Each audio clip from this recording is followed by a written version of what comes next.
Another day, another highlight as we move through this particular week. We had a classic gap open lower. What happens on gap open lowers? That means that if you had a range, the high of the day before was there and the low of the day before was there, and all of a sudden overnight you open up down here. You open up below, not just the close, because you're always going to open up below or above the prior day's close pretty much, but you're also opening up below the prior day's low, and that's kind of a gap open lower. Generally, and for the right reasons, that creates a lot of weakness. That creates a lot of weakness, which creates a lot of bearish opinions. Bearish opinions meaning the market is thinking, market participants rather, when you take a poll, are going to be more bearish than bullish. You know, we had a lot of, we have 44% bearish, 44% neutral in today's poll. And taking a poll and having an opinion isn't about being right or wrong. It's about getting a sense of where most of the rest of the world is on a particular day. It makes sense. People should be bearish in the gap open lower. But the key is, what do we do after the bell rings, after the game starts, after the open? And what had happened was, what you have to be aware of, is we open right here.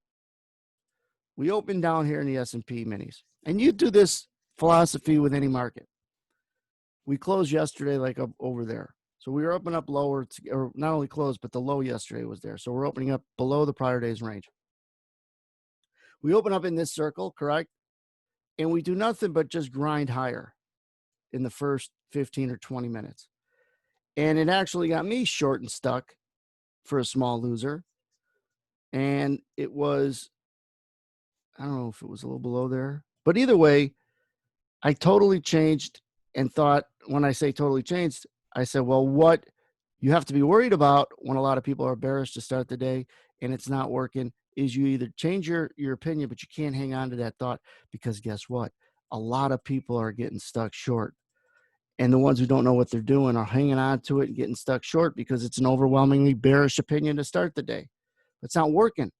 It's going right through their offers to get short. And so when you load up the market short, it's hard to go down because shorts equal buy orders. And buy orders make prices generally go up, especially when shorts are short and wrong, short and wrong, short and wrong, chasing it.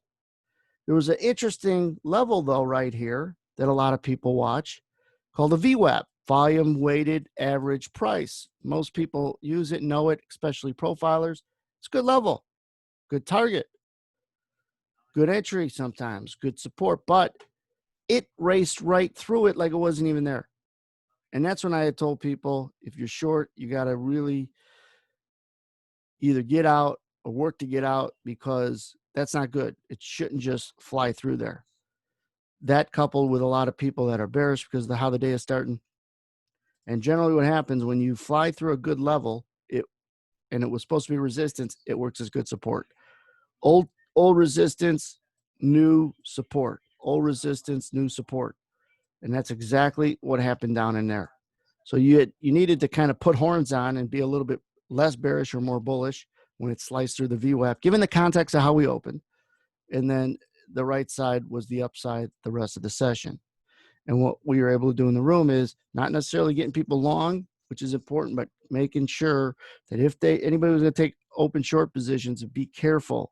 Not be patient, because there was this probability of a grind higher because of the context I just walked you through. That's why you get the old-fashioned reversal. You probably heard that if you bought enough books. What a reversal looks like is one thing. Why it happens is another. And I essentially just explained why it happens. You open up and a lot of people are bearish. That's great. Maybe they should be. But if it doesn't go down, especially early, look out.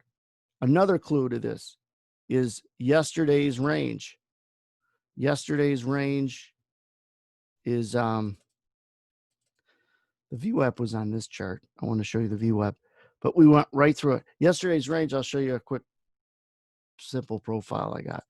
Yesterday's low, rather, was down in here, like at 65, 64.5, Tuesday and Wednesday, these particular days. So when we open up down here and we grind and we jump pretty much right through the previous day's range, that's when you start scratching your head, say, they got a lot of shorts trapped. Remember, when most people are wrong, most people stink at getting out of losing trades. Most people stink at getting out of trades they're taking heat on. So what do? They don't get out. They add to it. Or they just get paralyzed. Keep it, keep it, keep it, keep it. And then they're bidding to get out. And they're begging and they're begging, and then they create the chase.